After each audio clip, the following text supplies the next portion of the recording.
Ni hao, konnichiwa, salam, ciao, bonjour, namaste, jambo. Bienvenidos! Hey, my name is Jedley. This is Reading with Your Kids. We are beaming out to you and the entire planet from the beautiful, book-loving neighborhood of Reedville, the loveliest neighborhood in all of Boston. At Reading with Your Kids, our mission is simple but powerful, to bring families together through the shared magic of books and stories. In every episode, we sit down with fascinating folks who are creating books that open hearts and spark imaginations. We hope that you'll want to help us grow our mission, and you can do that by telling all of your family and friends about the show and letting them know that they can hear us on the WREB AM FM 24/7 radio network. And they can find us on the iHeartRadio app, on Spotify, Apple Podcasts, Good Pods, Podcast Addict, YouTube, Amazon Music, Audible. Wherever you find your favorite shows, you can find Reading with Your Kids. Really excited today. Michael J. Wish is our main guest. He is here to celebrate his middle grade nonfiction book. It's called Quantum Physics for Kids. Later in the show, we'll take a listen back to a conversation we had with Cynthia Harmony, celebrating her picture book, A Flicker of Hope. This episode of Reading with Your Kids is brought to you by Fart Boy and Reeky Dog, Dino Doom. Fantastic new graphic novel written by New York Times bestselling author Joan Holub, who's written over 200 amazing books for kids. It's school sleepover at the museum. What could go wrong? Well, how about this? A snack-fueled explosion of garbanzo beans and peanuts unleashes a stink so powerful it brings the dinosaurs back to life. Now, Fart Boy, Reeky Dog, and their friends are in the middle of a dino-sized disaster. They have to solve tricky riddles, find missing bones, and stop the stinkiest villain of all, Professor Gravy Pants. Because if they don't, the dinosaurs could take over. Or worse, they could become Dino Dinner. This action-packed graphic novel is bursting with friendships, adventure, and enough laughs to shake the museum walls. If your kids love superheroes, if they love dinosaurs, and if they love to laugh until they can't breathe, then Fart Boy and Reeky Dog Dino Doom is the book for you. Because sometimes the power to save the world comes from the unlikeliest place. Grab your copy today and get ready for a reading adventure that's truly dynamite.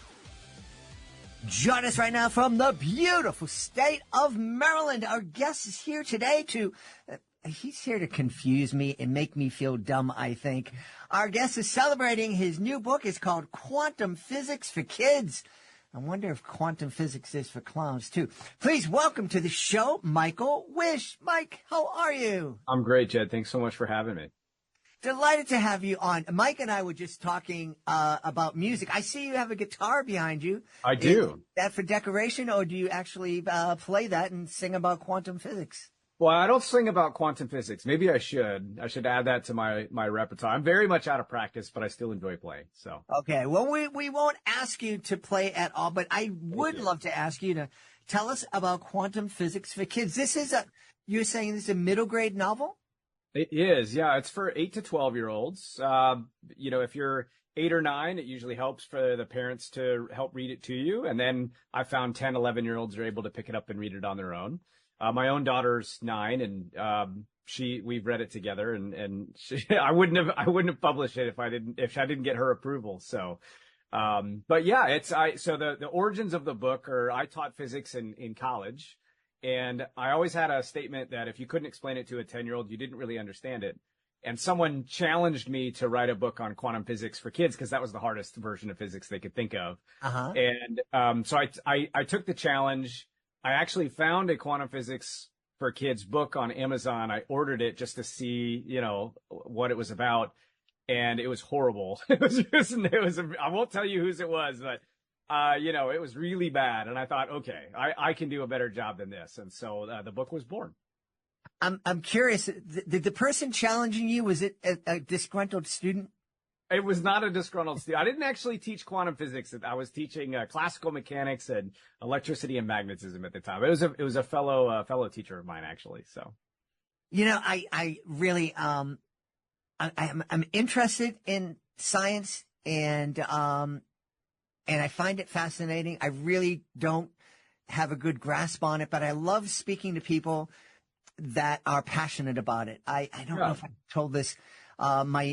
When my niece was in high school and considering different engineering fields to go into, I arranged through my son-in-law for her to basically have a private seminar with an aerospace engineer, an expert, and I was attending with her, and I was fascinated.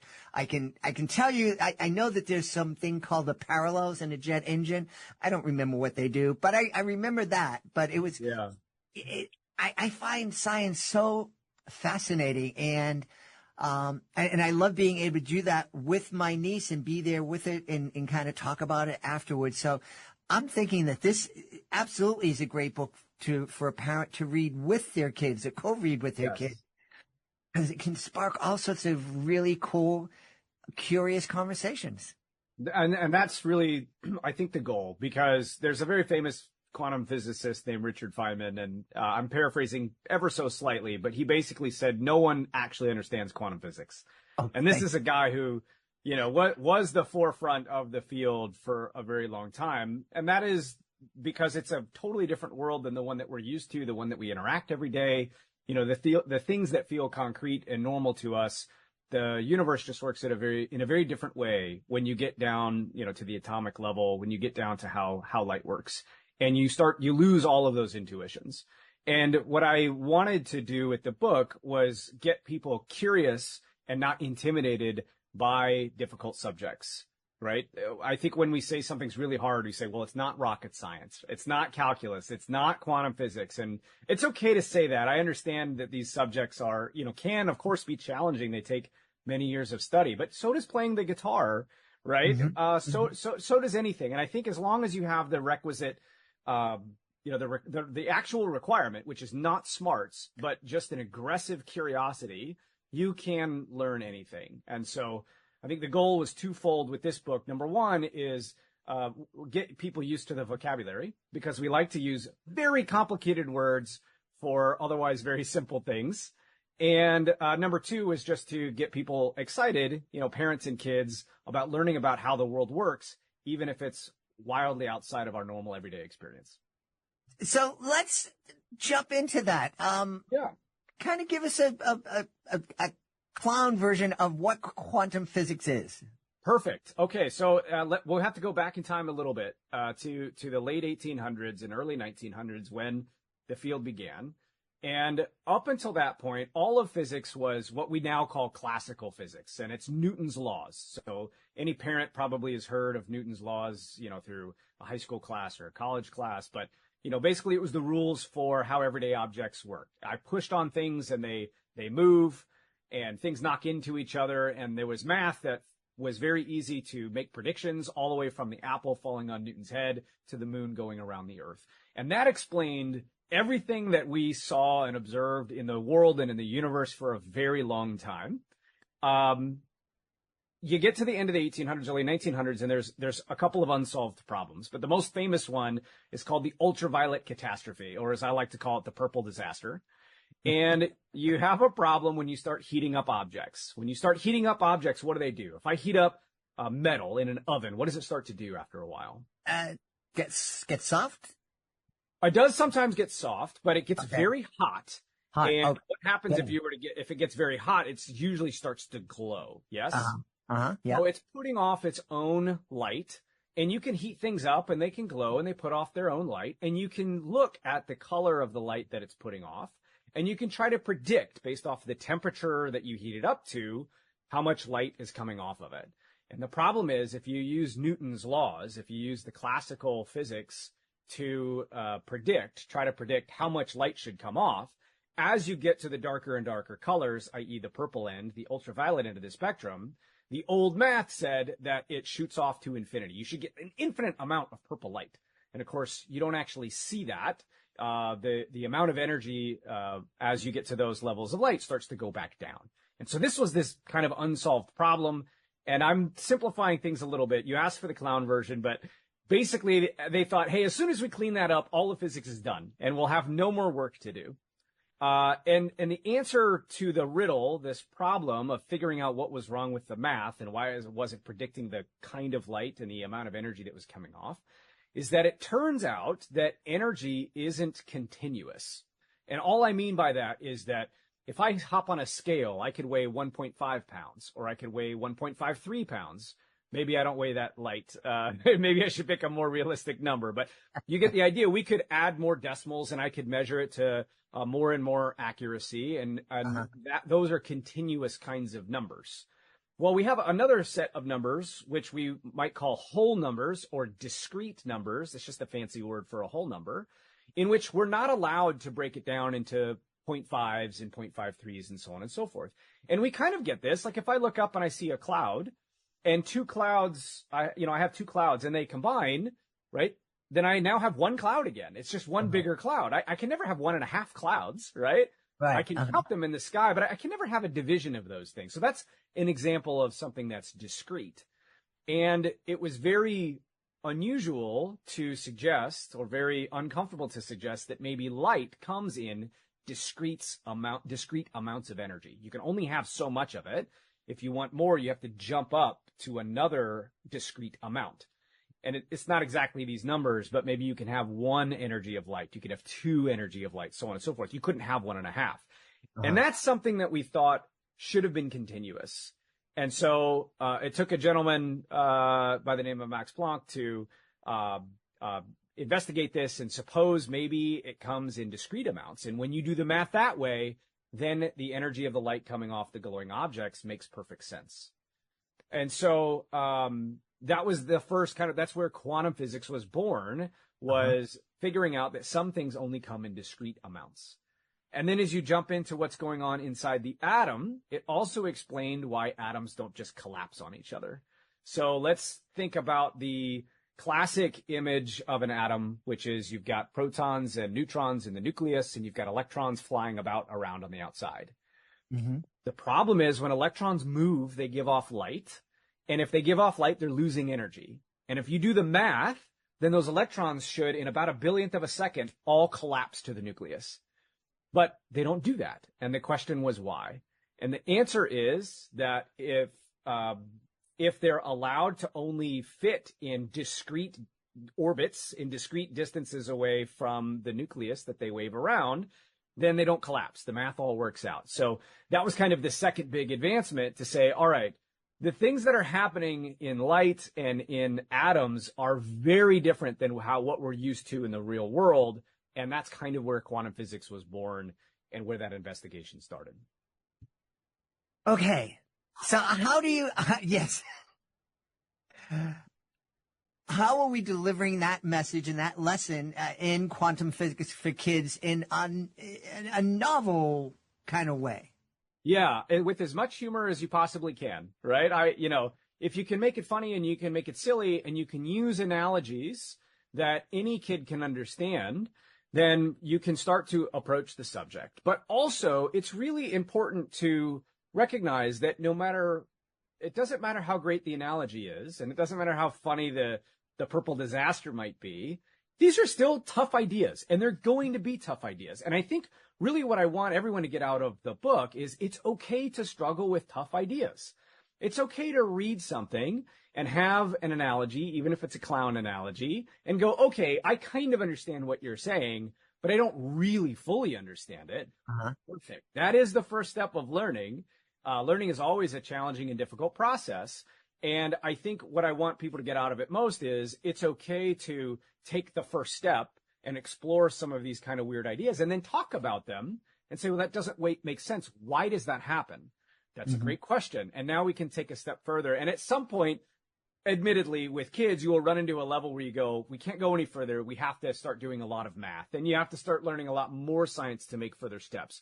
But my hope is then that when they're older and they're in high school or they're in college and they see these ideas again and their toolkit is filled out, with more science and more math and more knowledge and more experience, that they won't be intimidated by the abstract ideas. They'll be excited and curious about them.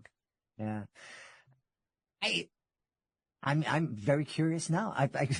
Awesome. Perfect. I'm thinking, I'm hearing a lot of folks are freaked out. You and I were talking about AI and how cool it is. And, a lot of folks are freaked out about it because they're like, when, it's going to rule the world and no one's going to have a job. And, I don't think I'm of the belief that AI is going to create more jobs than it takes away. And I'm thinking that getting kids interested in STEM is a great way to kind of prepare them for what's coming next, whatever that is. Yeah, let's zoom that out actually a little bit more. I think so. AI I think it's one of the greatest inventions in history. It's going to be a new industrial revolution, but it's happening way faster than any of the previous revolutions. And if you study the Industrial Revolution, if you study the Agricultural Revolution, every time we have a new big one, it comes sooner than the last one, and it progresses faster. And that's going to be hard on every society. Change is difficult. Fast change is even more difficult. But if humans can have proved anything, it's that we are very versatile, that we can endure an incredible amount, and we can adapt. We can adapt. And I think that we will. There's going to be a hard road ahead. And I get this question a lot, especially I think as an educator, especially writing science books for kids is, Mike, what do I teach my kids? Do they need to know quantum physics to be successful? And the answer is what they need to be able to do is learn quickly and not get discouraged by failure or roadblocks. That is an absolute superpower in today's age. And a lot of that is backed up by your ability to retain your attention, even when things get difficult. And right now, every force in the world is sapping that ability from our kiddos. Tablets and phones, immediate gratification. I don't like this show. I can switch to any other show because of streaming.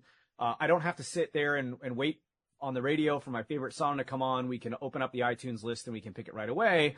And all of those things are chipping away, I think, at our kids' ability to be patient, to wait and have some level of delayed satisfaction. That has huge impacts on learning because when you run into something that's difficult, it's very easy to switch and move on to something else. It's very difficult to stick with it. It takes a little bit of maturity. It takes a little bit of patience. And most of all, it takes practice. It's something you have to practice at to get good at it. And I think the earlier you start exploring ideas, whether it's quantum physics or anything else, and you inculcate a habit of gutting it out a little bit here and there, not to the point where the kids are discouraged and miserable. I love taking my daughter to the golf range because I'm a big golfer and I want her to golf when she grows up. And I wait until she's about 2 minutes after she's frustrated. I want her to get a little bit frustrated and I want her to work through it before the point that she's miserable. And right before she's miserable, we leave, whether there's a whole bucket left or not. And I think the point is we want to develop the skills and abilities to tackle difficult subjects and ask hard questions and enjoy the challenge, before we get to the point, especially for children, where they shut down and they start saying things like, I'm just not good at math. I'm just not a math person, right? I hear that all the time. And you know what? No one is a math person. No one's born speaking mathematics. It takes practice. It takes effort. It does take interest. But it's something that everyone can learn. But if you're discouraged too early and too often, then you'll convince yourself that that's not within your capability, and you'll stop trying. I think that's a phenomenal point to make. We've been talking a lot since I launched Reading with Your Kids back in 2017 about how important it is to help our kids become resilient, to learn that they're not going to be able to hit a three-pointer the first time they try it. They're not going to be able to figure out quantum physics the first time they try it. It takes practice. It takes time to learn. And that's part of that can be part of the fun of growing up. Right. Yeah. It's failure is the way that I like to frame success and failure is that failure means, or success means that I've learned in the past, And failure just means I'm learning right now. And if you can frame things that way, it doesn't mean that the attendant emotions that come along with failure are going to be any easier to deal with. They're still going to happen. But it really is a superpower if you can focus your mind and realize that every single time I'm failing, I'm simultaneously learning, and success is on its way. I think that's really important. I like that you use the word resilience, but there's this wonderful book by Nassim Taleb called Anti-Fragile. So there's this idea of fragility versus resilience as opposites, right? Fragility would be a glass. If I drop a glass on the floor, it shatters and it breaks. It's very fragile. The idea of resilience is that if I drop, a really hard glass or maybe something of rubber, it doesn't break, right? It resists those forces. His idea of anti-fragility is really the truly opposite of fragility, which is that something gets stronger when it impacts the ground, not weaker. And we don't have a physical example I could hold of that, but humans are an example of systems or bodies or animals in this case that are anti-fragile. When we go through something difficult, we can come out on the back end stronger than before we went into it. And so I think what we should try to teach our kids is that you're going to go through difficult experiences. It's great if you can be resilient and withstand those experiences, but your mindset should be one of anti-fragility, which is that you will be better on the backside of that difficult experience. You will grow in ways that you would not have otherwise without that possibly negative input on your life. Yeah. One of the things that my daughter is really great at is being able to recognize in a moment that's difficult, in the moment where she might be failing and, it looks like everything's falling around, she can turn to me and say, this is going to make for a great story someday. Yes, that's exactly right. Yeah. I mean, I hate to bring everything back to golf. I don't want to do that, but it is on the golf course is why do we go for us really bad golfers? Why do we constantly go for the hero shot? So for those that don't know what I'm talking about, you hit the ball off into the woods, and the right answer is just chip it back on to the fairway and keep going. But you see this thin sliver of hope between two trees and the flag 180 yards over water away, and you have no business hitting that shot, right? Go for it, right? Why? Because it's the experience, right? It's the experience of going, even though it's difficult, even though it can be sometimes painful. You've framed it in a way that you framed it as fun. So this is going to be fun to try. And if I hit the tree and it goes backwards 50 yards, we're going to have a great story either way. Either it's the best shot anyone's ever seen or it's the worst, and we'll all have a good laugh. And I think if you can import that mindset into learning, into whether it's learning a sport, whether it's learning an academic subject, you're going to have a leg up on 99% of people out there. Where did you learn this? Oh my goodness. Well, certainly that book helped on the anti-fragile front. About a year ago, I had tried to launch a business that failed, speaking of learning, where I wanted to coach young high school students and college students on learning principles, on the science of learning, on mindset practices. I noticed that a lot of folks search out coaching when they're in their 30s and 40s, usually maybe if they want to start a business. And, that was all very interesting, but I liked working with young folks. And unfortunately, what I figured out is that young folks don't want coaching, right? They don't have a lifetime of pain and regrets to go, I need to fix things and I really need to work on it. And so I had a wonderful experience building it and working with a lot of young folks, but it just wasn't a sustainable business. And so I think maybe a lot of what we're talking about today is coming from all of the research and the effort and the mentorship and counseling that I kind of did in that process. So, yeah. So important. Tell me, what was it like when you first were able to hold your first book in your hand as an author? So first of all, it was wild. It was weird. The first book I did was a word search book. I didn't, this was well before Quantum Physics for Kids or any of the science books I'm working on now. I made a simple word search book. because I was just curious and I was interested and I wanted to know how this whole self-publishing thing worked. And I made a word search book. And I ordered the author copy, and it showed up and it had my name on it. And even though it wasn't a real book, and I'll explain more of that in just a second. I mean, it was just this simple word search book.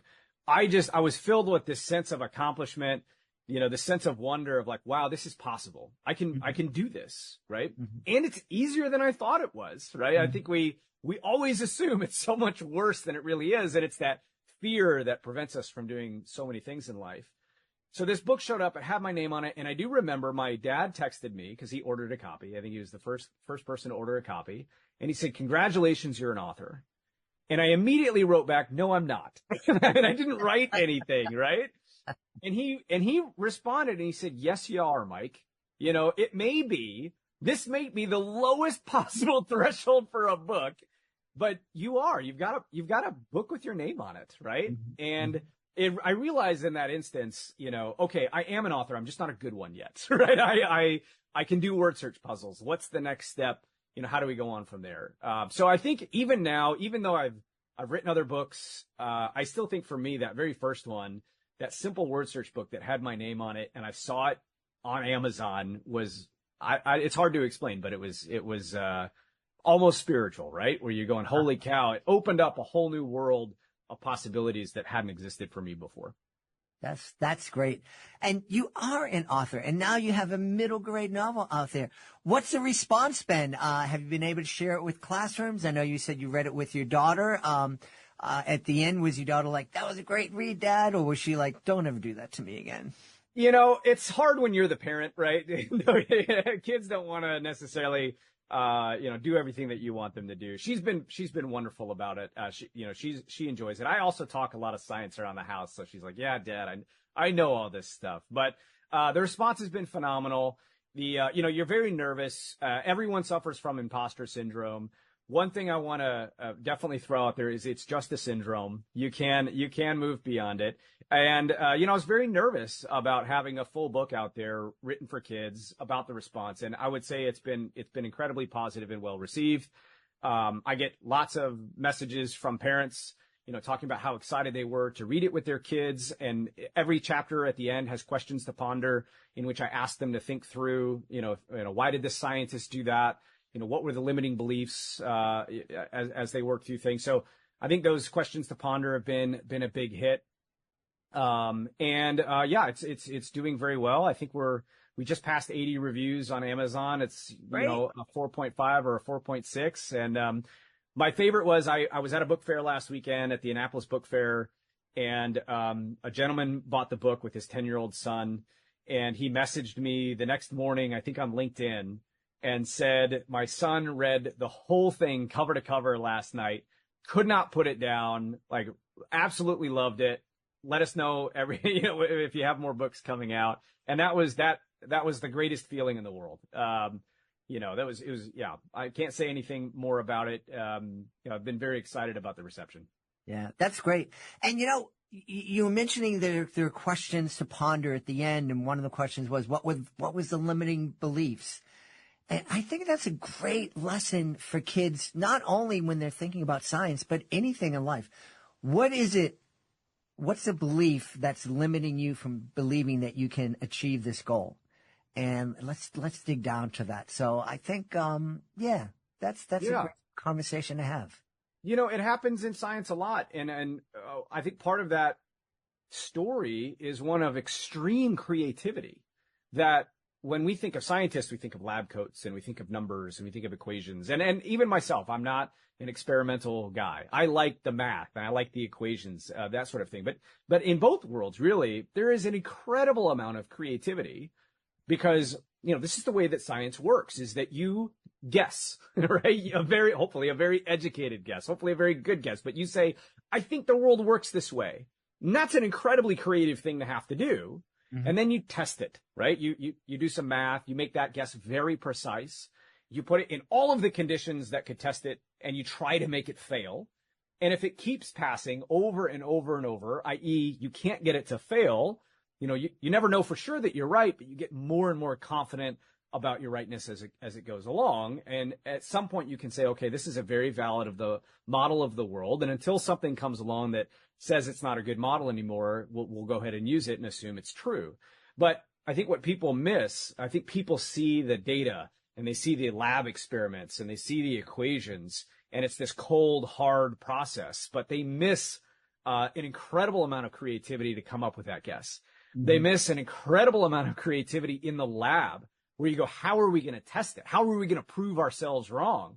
And, some of the most creative people I've ever met are experimental physicists trying to devise ways to test and prove themselves wrong, right? Which is really, really cool approach. Yeah. So, next book, String Theory for Kids. Oh my goodness. I'm not qualified to write string theory for kids. I always say you have to have at least 50% more knowledge of a thing before you could go teach the thing. And I am not a theoretical physicist, and I'm not confident enough to do string theory. But we do have rocket science for kids coming out at the end of the month, and I'm super excited about that one. Excellent. Let's tell everybody where they can go to find out more about quantum physics for kids, be the first to know about rocket science for kids, and find out more about you. Yeah, so, you can find the book on Amazon. If you search Quantum Physics for Kids by Mike Wish, W-I-S-H, it should be one of the first ones that pops up. I also have a website, quantumphysicsforkids.com. The 4 is the number 4. And on there's some really cool simulations that you can play with. One of the things that I got asked about for the book specifically was experiments. Hey, what experiments can we do? And unfortunately, there are very few, in fact, probably close to zero quantum physics experiments you can do at home. So I coded a bunch of cool simulations, and I hosted them on the website, and you can play around with those. And the book is also linked there as well. Awesome. And then on STEM Books for Kids is the series. That's also a 4. So stembooksforkids.com has Quantum Physics for Kids, the other science facts books that I mentioned earlier, and then also the launch for Rocket Science for Kids is on there. You can sign up for an early launch list where I do a reduced price on launch day and get all the updates and everything for that. We had a great time speaking to the author of Quantum Physics for Kids. Our guest has been Mike Wish. Hey, Mike, thanks so much for being with us. This is wonderful for having me on. Thank you so much, Jed. Hey, my friends, I want to tell you about a coffee company I recently discovered that really lines up with the values we talk about right here at Reading with Your Kids. It's called Afrera Coffee Company, and they're doing things the right way. The coffee is sourced directly from certified Rainforest Alliance farms in Central and South America, with a big focus on farms in El Salvador. I love El Salvador. They work directly with local farmers, support sustainable farming practices, and even use recyclable and combustible packaging. Now, all of that would already make me feel good about supporting them, but honestly, the coffee itself, it's fantastic. You can really taste the quality. The beans are grown in rich volcanic soil and carefully roasted, so the flavor really comes through smooth, rich, and super aromatic. Now, whether you're somebody who loves a strong espresso to get moving in the morning, or you prefer a lighter roast while reading a good book, Afrera has something you're going to enjoy. And this is kind of beautiful. 5% of all their sales goes to charities helping conserve and preserve the great outdoors. So if you'd like to try coffee that tastes amazing and supports good people doing good work, head on over to afreracoffee.com. That's A-F-U-E-R-A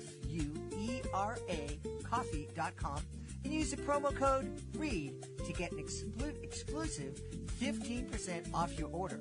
And of course, when you use the code, you're also helping support the podcast. Great coffee and helping families grow closer together. I call that a pretty magical way to start your day. Join us right now from Tucson in the great state of Arizona. Our guest is returning to the show to celebrate. Her brand new picture book is called A Flicker of Hope. Please welcome back to the show, Cynthia Harmony. Hey, Cynthia, how are you? Hi, good. I'm excited to be here talking to you today. I'm excited to have you back on Flicker of Hope.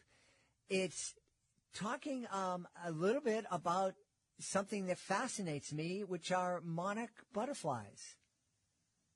Correct. Yeah, it's a fascinating topic. They're just amazing. So I really wanted to write a story that included the butterflies, the monarch butterflies, but also what happens in the winter, because they go to Mexico, the reserve, the monarch reserve in Mexico. So I wanted to include that.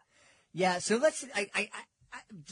When I heard that the monarch butterflies that are often floating around my garden in front of my house here in Boston, that every winter they pack up and fly to Mexico, that just blows my mind, because they're such tiny, delicate creatures. And it's like, I don't know if I could drive down to Mexico using a GPS. And these, it's just, the world of nature is just amazing, isn't it? It is completely amazing. There are the butterflies. These type of butterflies are they have the longest migration pattern of any other. So it's amazing. Like they cross almost, have a continent. Yeah. From Mexico to Canada. Yeah. It's just mind blowing. So tell us the story around A Flicker of Hope, please. Yes. So first, I will tell you how it all came about, because first I wanted to write the story about the butterflies, because I thought, well, this is just an amazing topic. I've seen them in Mexico and part of the reserve. So it's just amazing. I wanted to focus on that. I have a sister that lives in Mexico, and she actually worked in that specific area of Michoacan where this community is located. The Mazahua indigenous community lives within this reserve area. So my sister worked directly with this community, and she was telling me stories about the family, the families there, the children, the women, because they helped. They were doing crafts and doing also tourism stuff related to monarch butterflies. So I was just fascinated. It sounded amazing. So I wanted to tell a story about that topic specifically. And so I was just thinking maybe it would be a nonfiction story. I wasn't sure, but I had it in my mind. And then this was years ago. This story took a long, long time to write and develop and get right. So at some point there was also during, I think it was 2018, there was this immigration crisis. So I live close to the border. I live in Tucson, Arizona. So, the families were separated, and then kids were sent to detention centers. It was an awful situation, and I was very close. So, it was just heartbreaking. And then I just sat down to write, because that's all I was writing a lot during that time. And that's what I needed to do, for my own heartbreak. So I just wrote a poem that day. And then when I looked again at the poem, I was like, I think this is what the story is going to be. So I revised that and then included this family from the Mazahua community. It's part of the story. So it's a parallel story of this girl and her dad and the monarch butterflies, and how they both migrate with the seasons, and then they come back. And the little girl is waiting for the monarch butterflies and her papa to come back home in the winter. A fascinating story, and I'm really happy that you brought up the topic of migration. I think it's very, very important. It's certainly in the news these days. And unfortunately, well, between me and you, I don't think anybody in power is really interested in solving the problem, which is horrible. I just returned from a tour of El Salvador with Clowns Without Borders, and we performed for many people who were migrating through El Salvador to get to Mexico and eventually to the United States. And I think the thing between what gets lost in all the rhetoric on both sides is the fact that these are people that are being forced in many instances to make the choice to migrate. Some folks who are migrating from South America are taking an incredibly dangerous journey to get to the United States, because the situations where they're living is so dangerous and desperate. And I think the start of every conversation about migration. I really hope that people will keep that in mind, that we're talking about people. Yeah, absolutely. And that's something that I wanted to bring in the story. It's something that we've been doing. We've been following what our ancestors did. It's something that's been happening. We've been moving along with the seasons, following, harvest, doing what we need to do to survive. And it's people, it's humans, but it's also nature. So we're doing similar things because we're following patterns just to, take care of our species, of our family. Yeah. So tell us a little bit about this girl who's waiting for her father to come back. Yes, her name is Lucia, and I saw many pictures of the community, and she's just based in a real girl that inspired me. And she's waiting for her papa, her dad to come back. So there's, I don't know if people are familiar, but there are programs where people in Michoacan, there's a lot of migration for especially males that go to the fields to work and then they come back. So they go in the spring months normally, and they get special visa, special thing, and then they have to come back at some point. So the families are separated as well for long periods of time. And then it's this story of how the girl waits and finds ways, and it has a lot of symbols. They have music that brings them together. They also have the crafts that the dad is far away, but he has this hat that they kind of weave together in that community. That's something that they do. So he brings that with him, and it's things that are just connecting them. So it's just basically a story about connection and hope, because the girl is just waiting for her dad to come home and then have this reunion, which what's interesting also, it's to look at our culture. So in Mexico, there's the Day of the Dead that's celebrated in November 2nd. And it's coincidentally the around the week or the days where the monarch butterflies start coming back to that area in Michoacan, to the same forest. So people have this belief that it's their ancestors, it's the soul of their, the people that have passed away that are visiting them, and they come in form of monarch butterflies. So it's kind of part of the celebration. Wow, I did not know that. Yeah.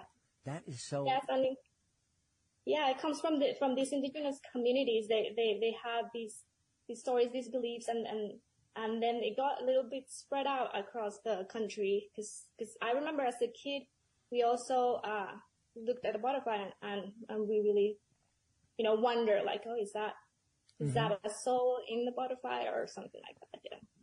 Fascinating.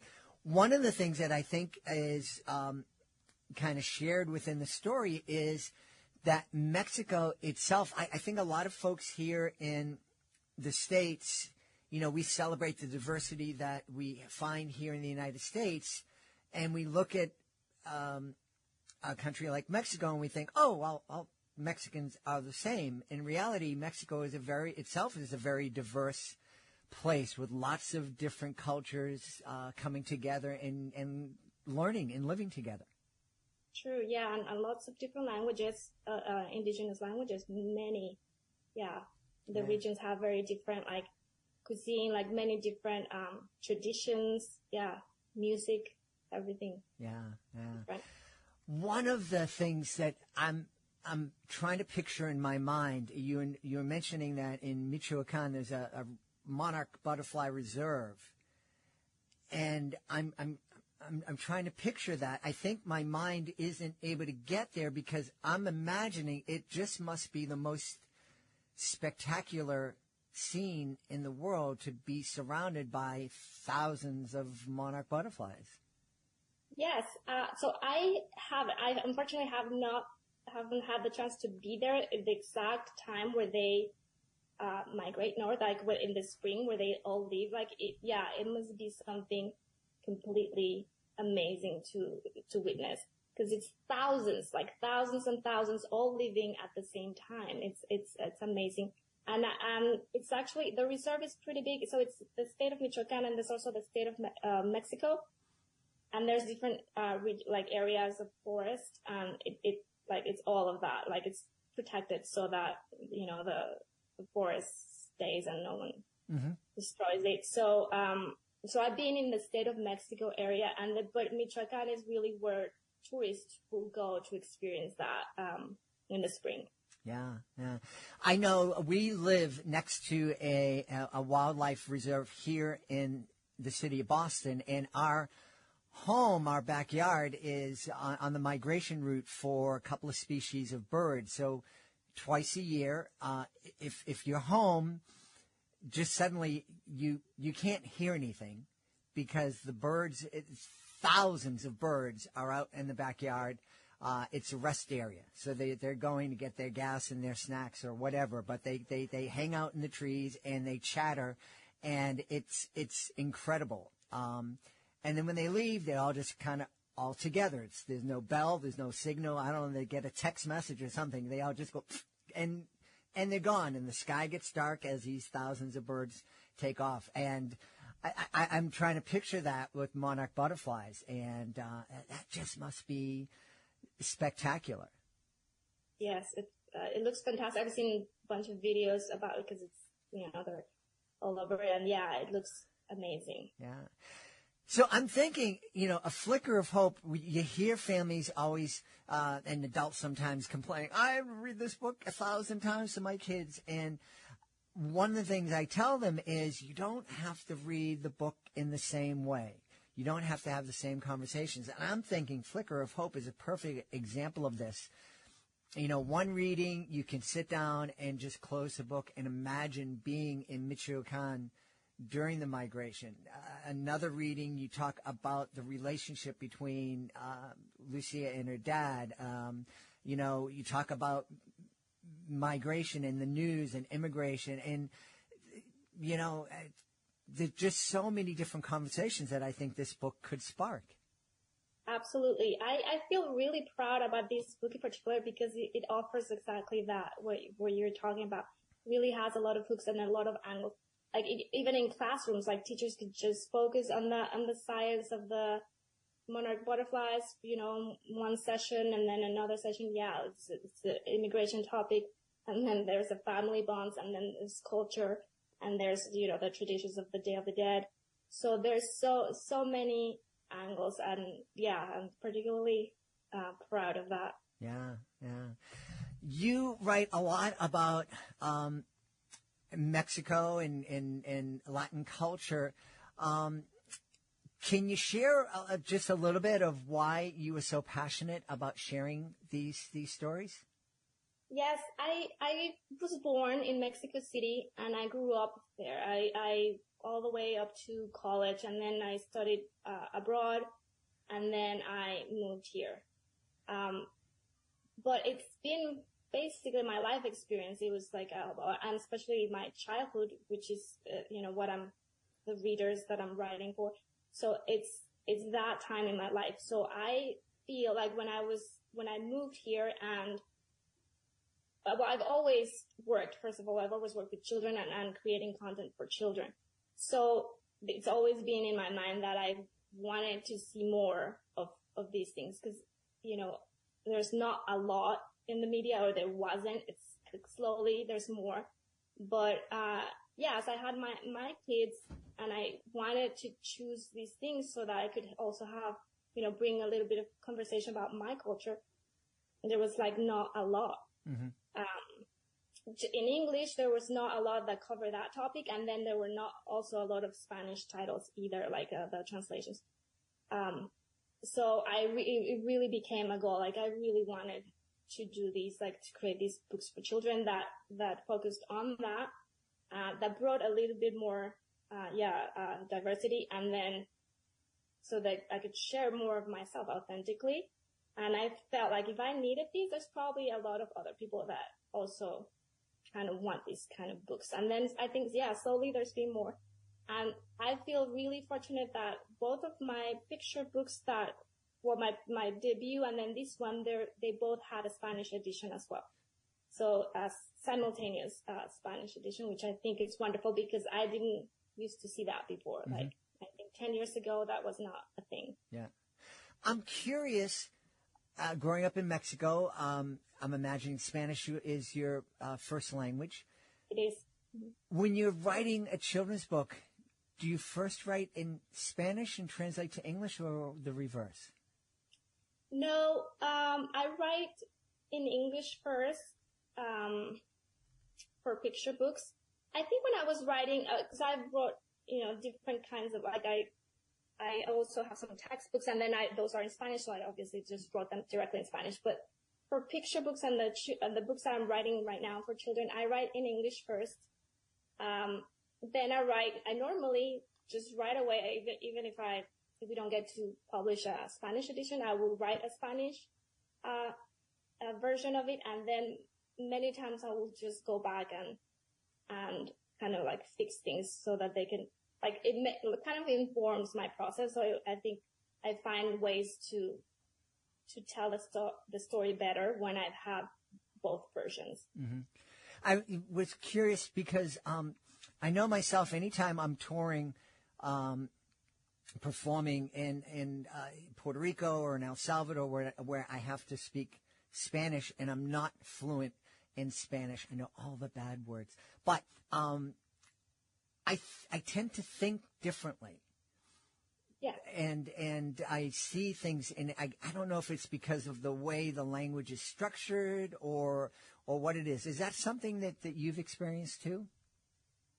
Yes, it absolutely, yes. And even like as an immigrant, because now I speak English most of the time. I do have friends that speak Spanish, so that's a bonus. But yeah, like even your personality, your humor, that's a lot of things that change with language. So it is different. Yeah. Yeah. Well, I think A Flicker of Hope sounds like a fantastic book to add to any family library. Where can we go, Cynthia, to find out more about A Flicker of Hope and also find out more about you?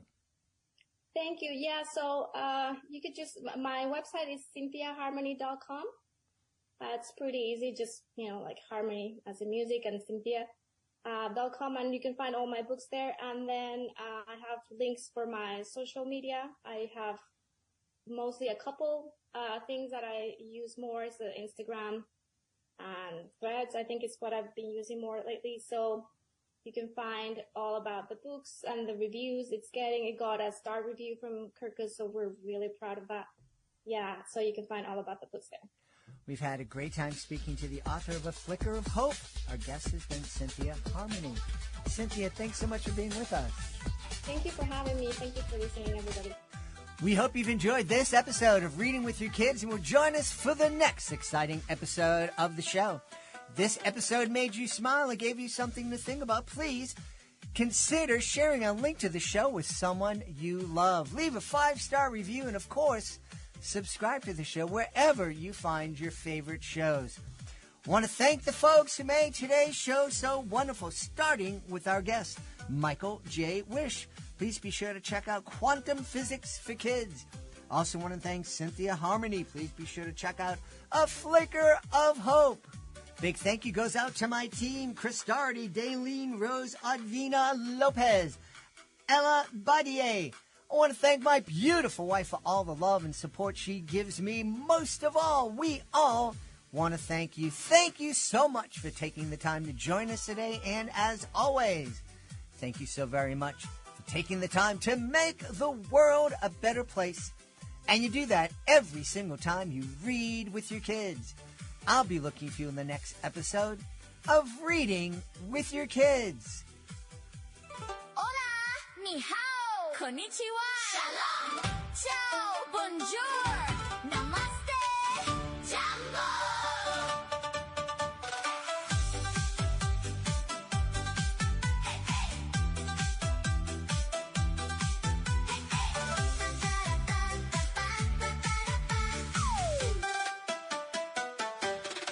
Hey everyone, come gather round. We got stories and magic and joy to be found. Beaming out worldwide from Boston town, where books and love